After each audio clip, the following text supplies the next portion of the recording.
So we got the Real Nipsey Hussle Story documentary. So we're just going to start with the shorter video. All right, this one's about 13 minutes. Then later on, then we're going to get into the one that's probably going to go into great detail about everything. All right.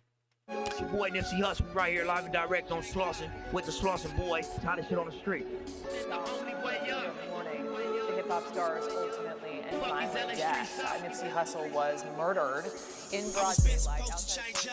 I was been supposed to fold all this pressure. I was been supposed to change up. Nigga, what would I look like? I niggas got beat up, stomped out, fucked over in the back of these buildings all the way down to Hyde Park. This 60th right here. This is where the enemies ain't gonna come. They not gonna want no funk on this block. You feel me? But other than that. Emergence was born August 15, 1985 in South LA's Crenshaw district.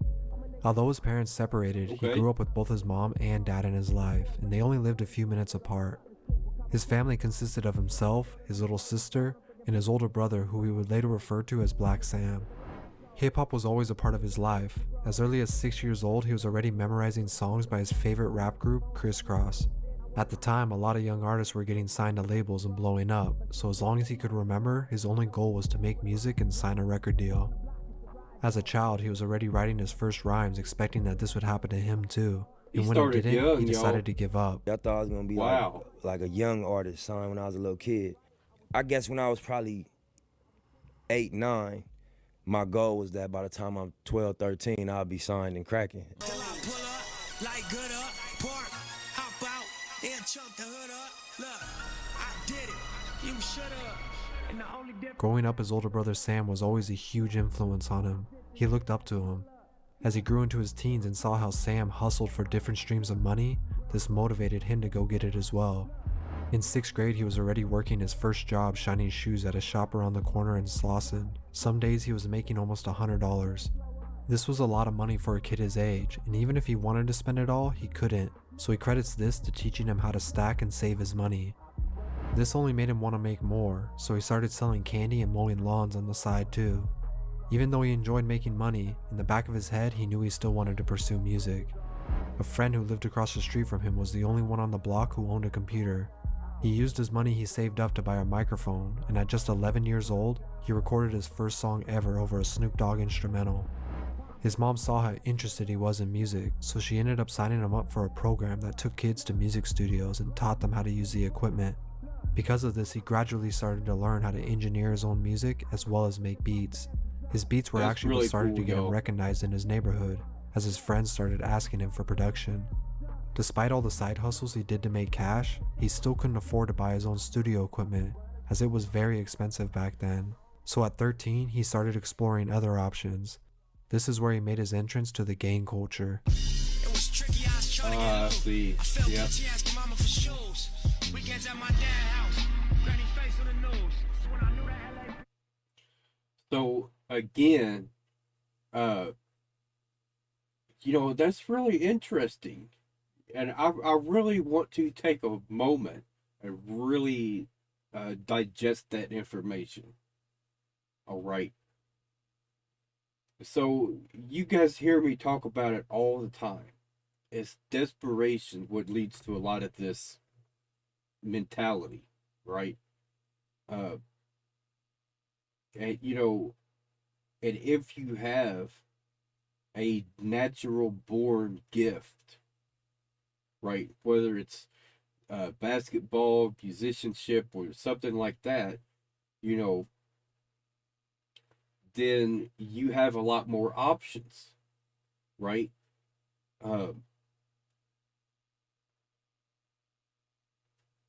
But here is a perfect example that even if someone possesses those gifts and natural talents, it still costs money to get the equipment to get everything started. You know what I'm saying? So things are much different now, right? Than they were back then. All right. So that's the point I'm trying to get at right now. Back then, if you didn't have the recognition and you didn't have good equipment, then what good was skill and talent. You know what I'm saying? I mean, it was a lot harder to get everything started back then. So let's keep going. More specifically, he joined the Rolling 60s Crips, which was the most dominant gang in the Crenshaw area. With this came his introduction to selling drugs, fights, and shootouts. But in the back of his head, he always knew he had a bigger picture, and he knew he didn't want to do this forever. In the meantime, he was making a lot more money now, and he could afford to invest in himself, unlike before.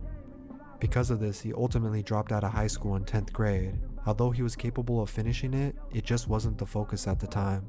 His mother, of course, didn't react well to this, and even changed the locks on the doors after kicking him out of the house.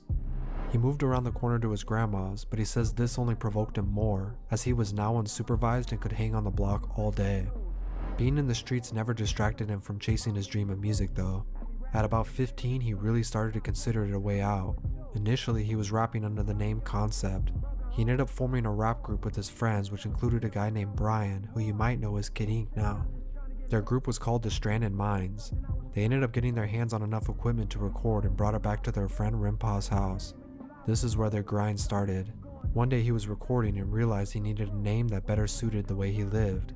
A friend of his named Baby Gooch told him to give him a few days and he'd come up with a name for him. He ended up leaving the house that day to make some money, and when they all met up a few days later, Baby Gooch saw how easy it was for him to make cash, and he told him to rap under the name Nipsey Hussle. This was a reference to Nipsey Russell, who was a poet and comedian in the 1950s, and they just changed it around to better suit his lifestyle. Meanwhile this is going on, Nipsey is still very much in the streets and still gangbanging, and his reputation was starting to spread. He dropped his first mixtape in 2003 titled Fuck the Middleman, which he sold out the trunk of his car in the hood and performed at small parties on the block. This was also around the time that his mindset started to change. When he was 18, his family took a 3-month trip back to his father's homeland, and when he saw how people were living over there, he realized how blessed he actually was. When he returned, life in the streets were also becoming more dangerous. He was involved in a shootout that was caught on camera. Nipsey was never identified, but a few of his close friends were.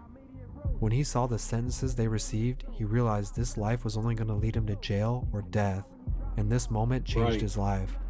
He sold his white Lincoln to a friend, and he and his brother went 50-50 on building their own studio. He knew it was time to invest everything he had into himself and his brand.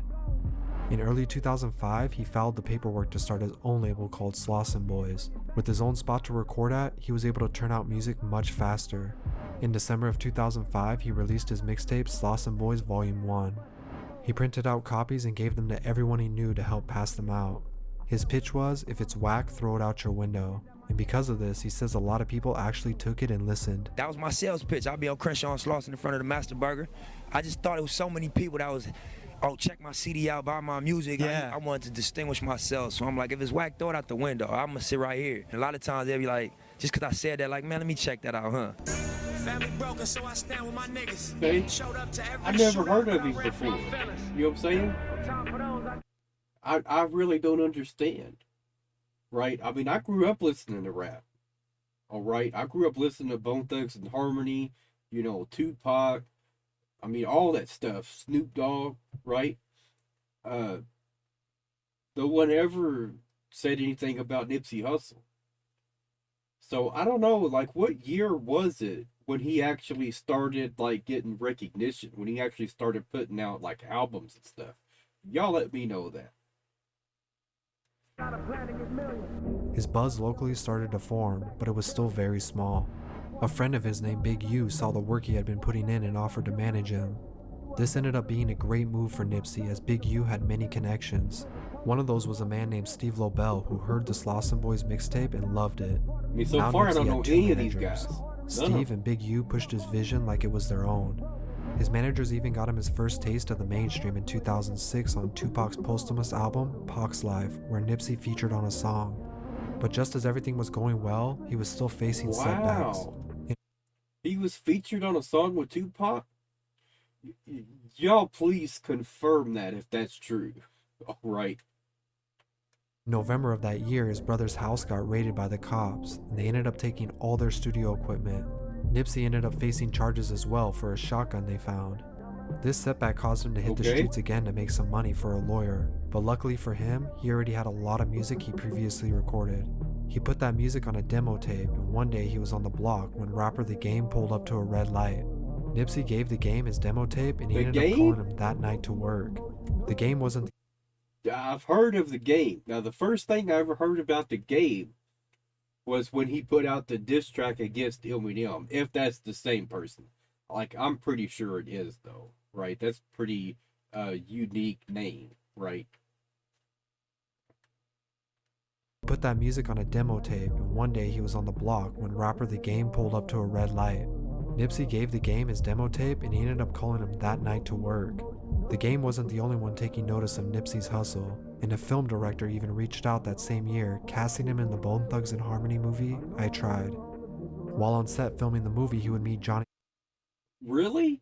I didn't know he was in that movie, y'all. I mean, that was a great movie. And you know what? That is so interesting that he was in the movie I Tried. I want to know, like, who he was in that movie. It has such a sad ending, though. But it was basically telling the story, what if we hadn't have made it, right? What if our music careers didn't take off like they did? All right.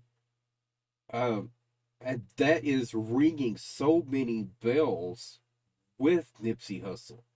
So I wonder if Nipsey Hussle had, basically confided in them and had, was able to tell them about his story and what he was going through.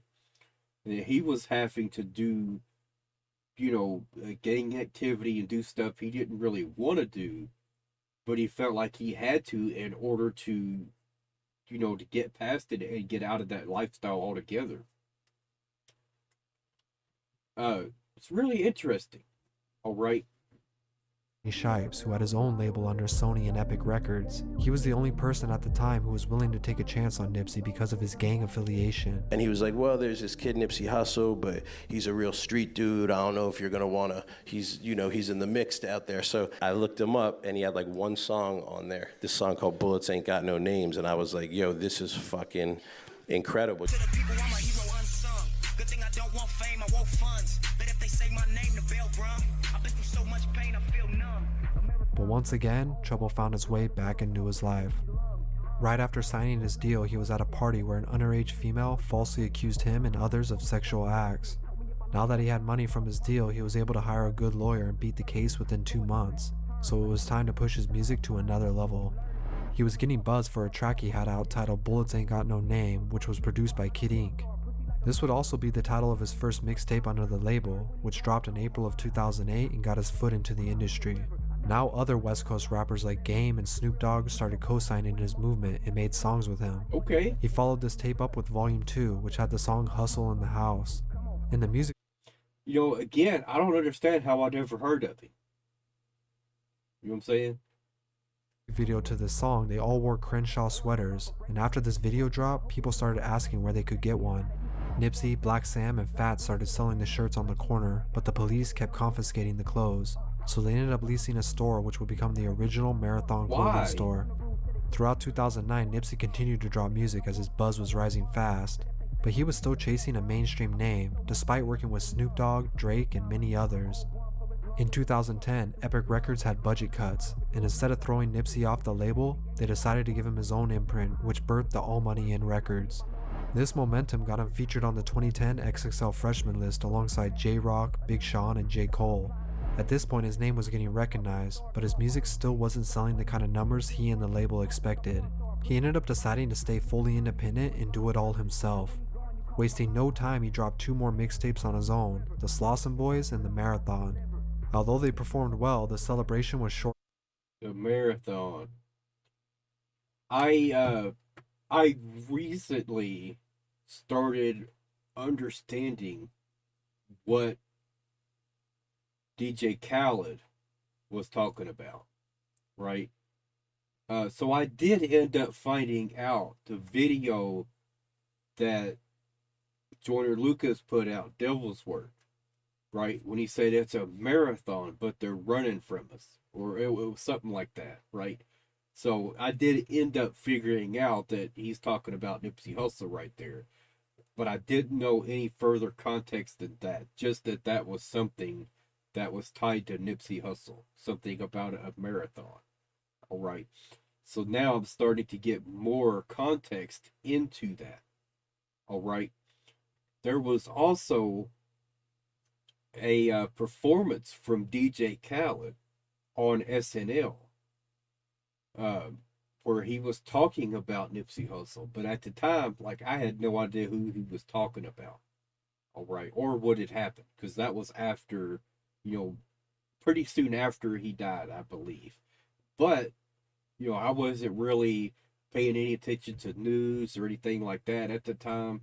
So I wasn't paying attention to it. You know what I'm saying? But I am now. Lived, as he and 4 others were taken into custody after an altercation with the police. During the altercation, the police actually fired shots at Black Sam, but they missed and nobody was injured. All 5 were arrested, and Black Sam ended up going away for a few years, resulting in them losing the clothing store for a while. But Nipsey was making moves on the outside. He released his Marathon Continues tape, which did very well and re-entered his name in the LA music scene. Right. One thing about Nipsey. That's what DJ Khaled said. The Marathon Continues. That's what he was talking about. That was an album name from Nipsey Hussle. You know what I'm saying? So it's just amazing that I'm starting to learn and understand more about Nipsey Hussle, right? So a lot of this stuff is starting to make a lot more sense. We're also going to start doing reactions to his music. So once again, you guys need to let me know what songs of his I need to check out. All right. I want to check out stuff that has a really good, positive, and uplifting message behind it. Something that, like, firmly shows the message he wanted to put out into the world, right? His personal message. That's the song I want to start with. Because I'm trying to get to know him as a person. You see what I'm saying? Not just party songs. I'm sure he probably has a lot of party songs and a lot of, kind of filler tracks and things like. I have no idea. That's just the typical thing, right? They want to have stuff that you can dance to at a party and stuff like that. They want to get their songs played and get people to start asking, like, yo, who is that they're playing right now? Like, I wanna start doing some research. I gotta find out who that guy is. That is really good, right? I'm loving this beat. You know what I'm saying? So, like, that's what they're gonna want to have. So a lot of people, whenever they start to bash rap music and say, oh, it's only this or it's only that, and I'm like, that's because you've only listened to what they play on the radio. All right. You need to actually listen to their songs. The songs that comes from them, the songs where they talk about their own personal life, their own personal experiences. Those are the songs you need to listen to. You know what I'm saying? That made him stand out was his business mindset. So although his career was going well, it was often that he would buy or open up new businesses like Fatburger, a cell phone shop, and a hair store all in his neighborhood. But he also did this with his music and made hip-hop history with it. In 2013, he announced the release of his newest mixtape, Crenshaw, but this was unlike any release we've ever seen. He stated he would only produce 1,000 copies and sell them for $100 each. Initially, he received backlash from just about everyone for this idea, as it sounded crazy, but he was ready to prove everyone wrong. I can put you on a pedestal and motivate you on a different level too. I need your energy for what I'm going through. You can balance me and I can balance you. Just 1 month later, he opened up a pop-up shop in LA for the release of the tape. He sold every copy that same night, with Jay-Z even buying 100 of them. This was also his first project to break the Billboard 100 and peaked at number 63. For the next few years, Nipsey was touring the world and building his brand. He released a few tapes, but he started to shift his energy toward building his other businesses up. In 2017, he opened up more stores, including a seafood market, the World on Wheels roller rink, and officially reopened his clothing store once again. But he had a surprise up his sleeve. Almost 15 years after his first mixtape, he finally announced his debut album, Victory Lap. In February of 2018, Victory Lap was released and hit number 4 on the Billboard. It sold 53,000 copies its first week and got him nominated for a Grammy. In addition, 2 singles from his album would go gold, giving him his first ever plaques to hang on the wall. Things were going extremely well, momentum was high, and he was finally getting the recognition he deserved all over the US, not just LA. He collabed with Puma, invested in multiple apps, and even bought the entire plaza that his marathon store was connected to.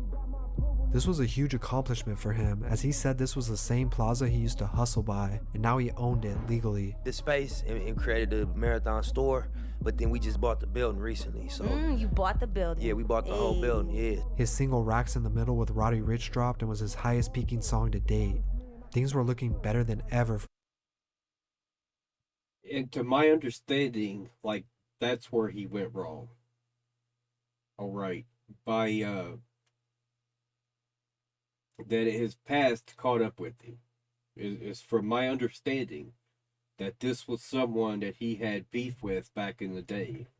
And that person had found out that, he's buying up these buildings and he's trying to do things to help the community. And that's when it happened. You know what I'm saying? To my understanding, I could be wrong, but I'm pretty sure, like, that's how it happened. Like, that's what went down. For Nipsey.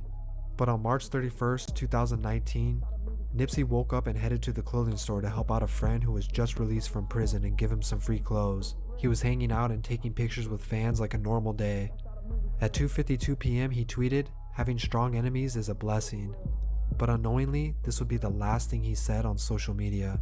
It's a huge loss for the rap and hip hop community. He wasn't, just a rapper. Grammy-nominated rapper Nipsey Hussle shot and killed outside his own clothing store in Los Angeles. Gun violence has taken the life of Los Angeles rapper Nipsey Hussle. No matter happy or sad, good or bad, people gon' talk about it.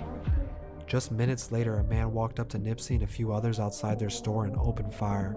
Nipsey was shot in the leg, stomach, and back of his head before the gunman ran off. It was hard for many to believe that he was gunned down in the same neighborhood he had worked over a decade to make a better place.